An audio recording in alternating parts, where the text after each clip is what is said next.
हाँ, नमस्कार साथियों। आज हम पढ़ने जा रहे हैं भारत का महान्यायवादी। और ये एक तरह से भारत सरकार का वकील होता है और इससे रिलेटेड यूपीएससी हो या स्टेट पीएससी हो, बहुत सारे सवाल बनते हैं। तो चलिए आज एक एक सवाल पे अपन बात करते हैं कि महान्यायवादी से बनने वाले सवाल कौन कौन से होते हैं।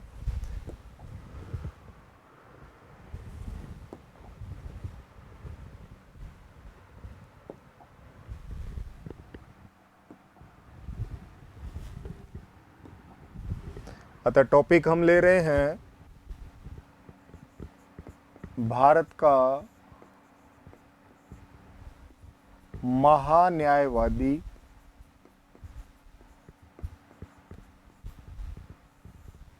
या मैं कहूँ इसे अटॉर्नी जनरल। महान्यायवादी या अटॉर्नी जनरल भाग 5 और भारतीय संविधान के आर्टिकल 76 में है। और ये हमने ग्रहण कहाँ से किया है? ये हमने ग्रहण किया है ब्रिटेन से। भारत का महान्यायवादी या अटॉर्नी जनरल कौन से आर्टिकल में है? आर्टिकल 76 में है। अब इससे बनने वाले जो सवाल हैं वो हमसे पूछना है कि बताइए भारत का सर्वोच्च विधि अधिकारी कौन होता है? भारत का सर्वोच्च विधि अधिकारी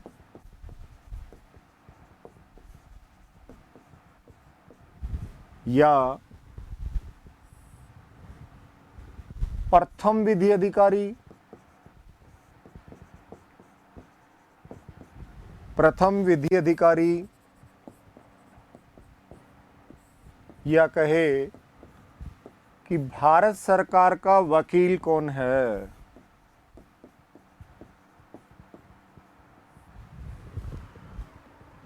भारत के महान्यायवादी जो कि भाग 5 में है, आर्टिकल 76 में है और इसे भारत का सर्वोच्च विधि अधिकारी कहा जाता है, भारत का प्रथम विधि अधिकारी कहा जाता है और ये भारत सरकार के वकील हैं।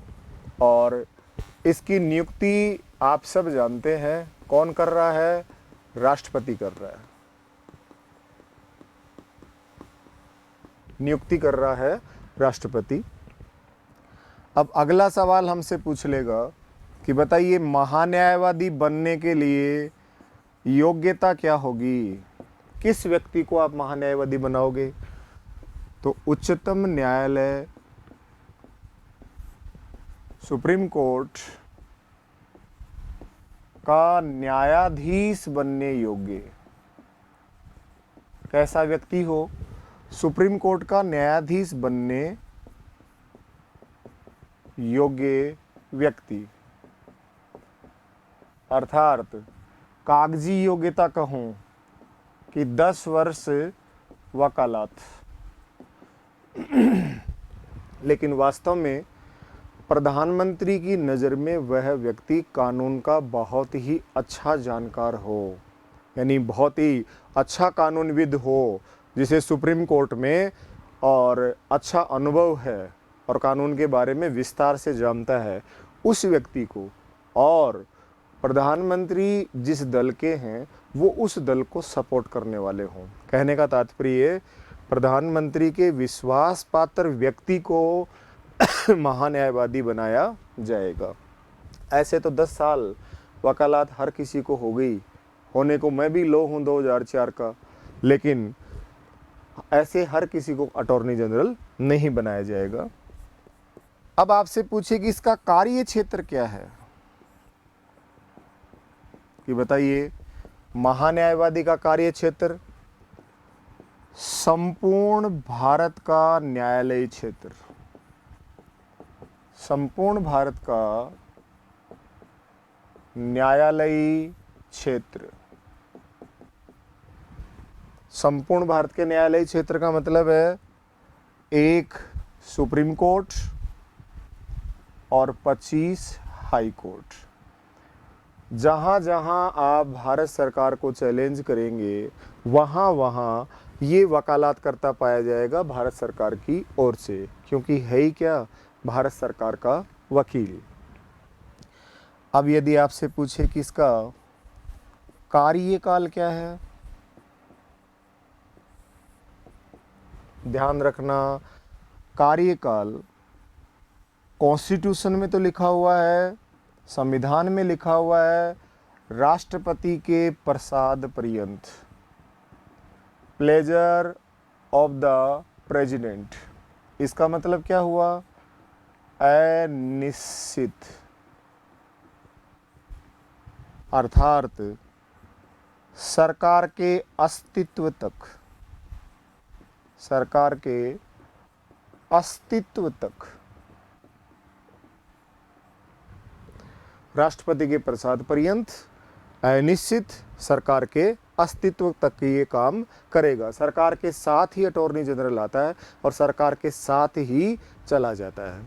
नई सरकार आएगी, वो अपना नया अटॉर्नी जनरल लेकर के आएगी। आपसे पूछे कि अटॉर्नी जनरल कार्य क्या करता है, तो ये भारत सरकार को कानूनी मामलों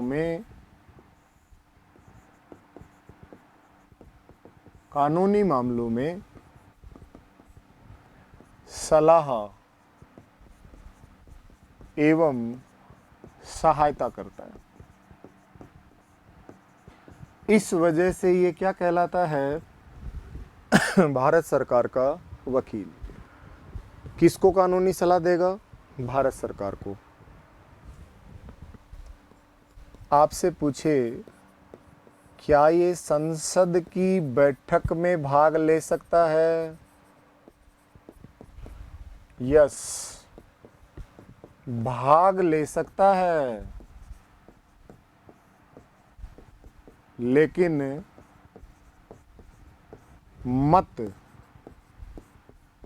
वोट नहीं दे सकता,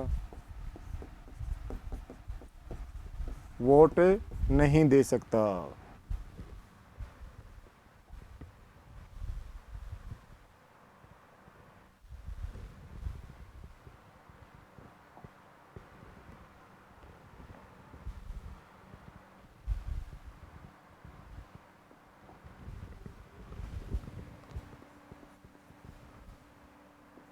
कार्य पुनः लिख रहा हूं मैं, भारत सरकार को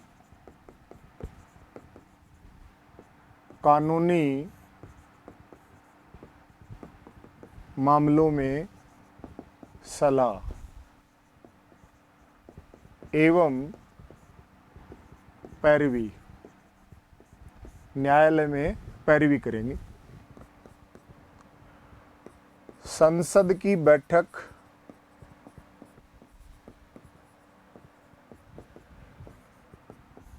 भाग तो ले सकते हैं, भाग तो ले सकते हैं, लेकिन मत वोट नहीं दे सकते। ऐसा भारतीय संविधान का आर्टिकल 88 कहता है कि अटॉर्नी जनरल संसद की बैठक में भाग तो ले सकते हैं, लेकिन वोटिंग राइट उनको नहीं होगा, क्योंकि वो संसद के सदस्य नहीं हैं। वो क्या हैं, वो वकील हैं। इस वजह से वो भाग तो ले सकते हैं, लेकिन वोट नहीं दे सकते। हमसे पूछे कि हमारे प्रथम अटॉर्नी जनरल ऑफ इंडिया कौन थे, तो वो थे MC सीतलवाड़। MC सीतलवाड़। और वर्तमान अटॉर्नी जनरल R वेंकट रमणी।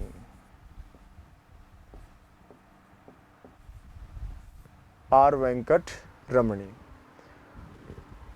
वर्तमान पे ध्यान रखना, कभी भी कोई वर्तमान पदाधिकारी इस्तीफा दे दे तो उसकी जगह जो भी नया पदाधिकारी आए उसको आप अपडेट कर देंगे। अतः पुनः एक बार मैं इसका रिवीजन कराता हूं आपको। देखिए, भारत का महान्यायवादी और इसका पद भारतीय संविधान के भाग 5 में है, आर्टिकल 76 में है। और ये पद हमने ग्रहण कहाँ से किया है? ब्रिटेन से। इसकी नियुक्ति करते हैं राष्ट्रपति। ये भारत के सर्वोच्च विधिअधिकारी हैं, प्रथम विधिअधिकारी हैं और ये भारत सरकार के क्या हैं? वकील हैं। अतः ये 3 सवाल बन रहे हैं। भारत सरकार का सर्वोच्च विधिअधिकारी कौन है? प्रथम विधिअधिकारी कौन है? भारत सरकार का वकील कौन है? यदि आपसे पूछे कि योग्यता, तो योग्यता उच्चतम न्यायालय का न्यायाधीश बनने योग्य व्यक्ति, न कि उच्चतम न्यायालय का न्यायाधीश हो। न्यायाधीश अटॉर्नी जनरल नहीं बनेगा, वकील कोटे से बनाया जाएगा अटॉर्नी जनरल। कार्य क्षेत्र संपूर्ण भारत का न्यायालयी क्षेत्र, जहां जहां हम इंडियन गवर्नमेंट को चैलेंज कर सकते हैं, तो एक सुप्रीम कोर्ट में हम चुनौती दे सकते हैं और दूसरी जगह कहां दे सकते हैं? 25 हमारे हैं हाई कोर्ट, क्योंकि इन्हीं के जुरिस्डिक्शन में भारत सरकार का को मामले आते हैं, लोअर कोर्ट में नहीं। कार्यकाल पूछे तो प्लेजर ऑफ द प्रेसिडेंट, राष्ट्रपति के प्रसाद पर्यंत। इसका मतलब क्या है? कोई निश्चितता नहीं है कि ये 2 साल काम करेंगे, 5 साल काम करेंगे। वास्तव में तो प्रधानमंत्री की इच्छा है जब तक वो इस पद पे रखना चाहे। इसका मतलब है इसका कार्यकाल क्या है?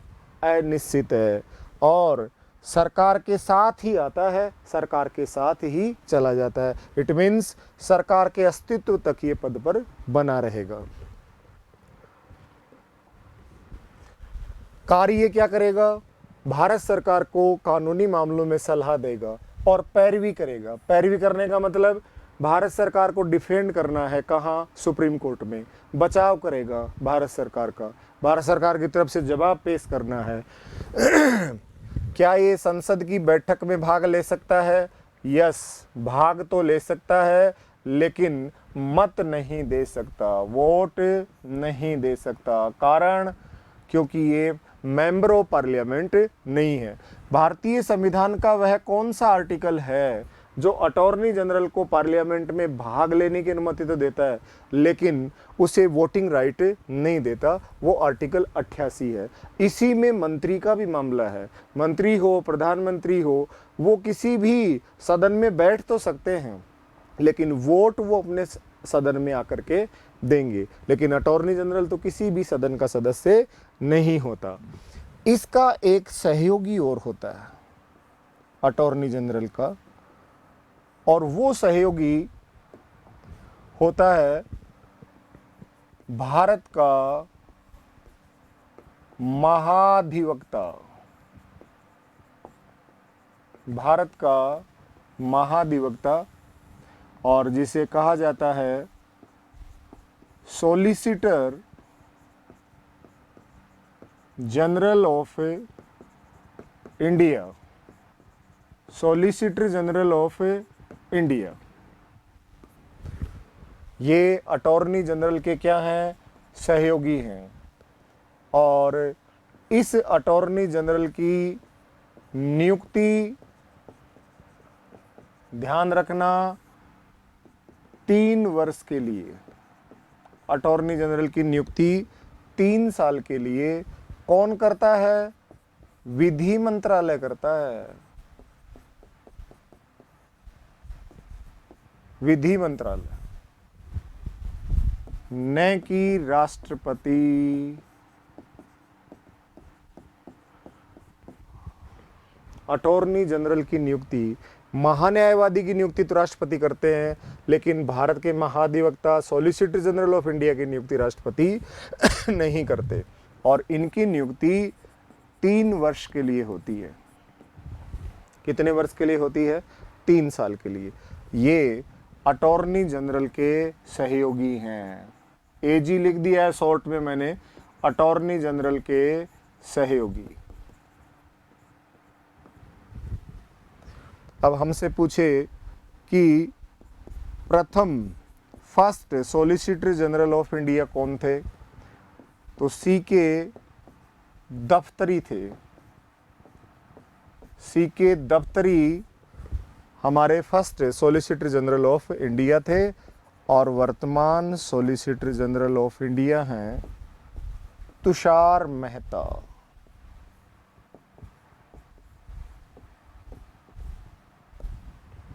अतः मित्रों, हमने जाना कि महान्यायवादी से संबंधित कौन कौन से सवाल हमसे पूछ सकता है। आप इसी तरह से ध्यान मग्न होकर के और पढ़ते रहें और लिखते रहें, समझते रहें, और इस चैनल को भी आप ज़्यादा से ज़्यादा बच्चों तक शेयर करें ताकि वो बच्चे भी इसका लाभ उठा सकें। एक मेरा आपसे ये भी कहना है कि हम 2 मिनट देखते हैं किसी को, 4 मिनट देखें, 8 मिनट देखें, वो आपकी इच्छा है। लेकिन यदि वास्तव में आपको ये पॉलिटी तैयार करनी है तो मैं आपको आश्वस्त कर देता हूँ कि आप ये पूरी जानकारी देखिए।